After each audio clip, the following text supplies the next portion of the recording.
Paul, it's great to have you here, and one thing, as we've been rehearsing today, that I've been wondering is whether, in fact, you ever expected things to be as good for you as, in fact, they've been. When you started as a group, did you expect things to go like this? Did you? No. We used to sort of think of things in stages. Still do, I think. Yeah. When we when we first started off, you know, playing in the cabin and things, I thought, first of all, let's get a record contract. We all did. We got a record contract. We said, let's get a #1 hit. Got one of them. Yeah. You know, and so I hear. Yeah. Went on. We do it in stages. So we never but thought. After of you'd it got a being #1 hit, you hoped for another #1 hit. Did you? Yeah. Then what? Something like the Royal Variety Performance.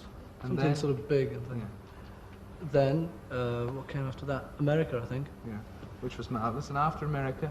The film. Now, it's fairly close to the film being as big a success as everything else, I should think. Now, if it is, in sort of a bit later this year, a big success, what will be the next ambition then? I don't know. Another film, probably. You know. Yeah. I think that's about the only success. And what about after that? Oh, don't ask me. You know, I'm only doing it. Have you got any ambitions, in fact, in other spheres completely? I mean, do you want to be Prime Minister one day? Or, I mean, does that sort of thing? No, I don't want to be. No, nothing like that. No. God. Retire. You know, that's quite. Retire. And when do you think you'll achieve that ambition, in fact?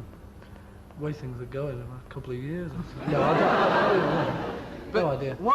When people usually ask you what's the best thing about being one of the Beatles at this stage, what you usually reply, the money, as the first quip, as fact. But what after that's one of the good things? Being able to do things that you enjoy doing, rather than if, you know, you get a bit of power when you sort of, you know, you reach a certain stage where you get a bit of power, and in that you can suggest things that you want to do to people. Now we can turn around to Brian and say, you know, could we do such and such a thing, like a film? And he can say, well, I'll try and fix it, boy. Yeah. So, you know, and he does. He's good like that, you know. So, yeah. Useful man to have about. Actually. Oh, he's great. Yes.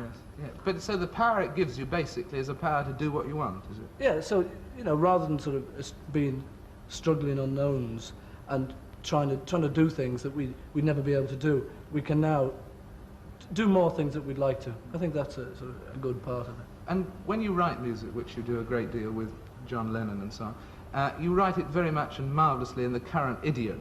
Do you feel that later on, when you move into another period, say in 5 years' time, you'll be writing in the same idiom or different? Will you change with the times? Well, I think the point is that the tunes that we write aren't in any idiot. They aren't. It's just, I think it's just the arrangements, like the arrangements of today. For instance, From Me to You, you know, it could be done as a sort of old ragtime tune, especially the middle eight.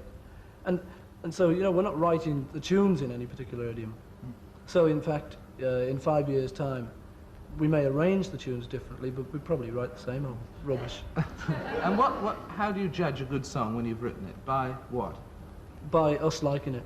You know, John and I, if we like it, then we think it's a good one. It's a combination of liking it and what is commercial, what we think other people would like. Can it be a good song if you like it and nobody was to buy it? That hasn't happened yet. But... Well, it always is for us. If we like it, in fact, you know, we don't like bad songs. That's all there is to it, I think. Of course, everybody, I imagine, says to you the pop world is very short-lived and everything like that. And what will you do when the phase passes? Do you think the phase will pass? Does it worry you? No. Yeah, I couldn't care less, really. I don't think. You know, if we flop tomorrow, it'd be sad, you know. Yeah. But I mean, it wouldn't really worry me. Could you go back to doing something else? Oh, I don't know. I'd miss doing this, but I think I'd think of something else to do. Something that I'd like to do. Write songs for other people. Yeah. Anything completely different? Completely different. Retire, you know, that's completely different. Well, really, thank you very much. It'll be a great pleasure to watch Paul McCartney in retirement, but it'll probably be in the year about 2000.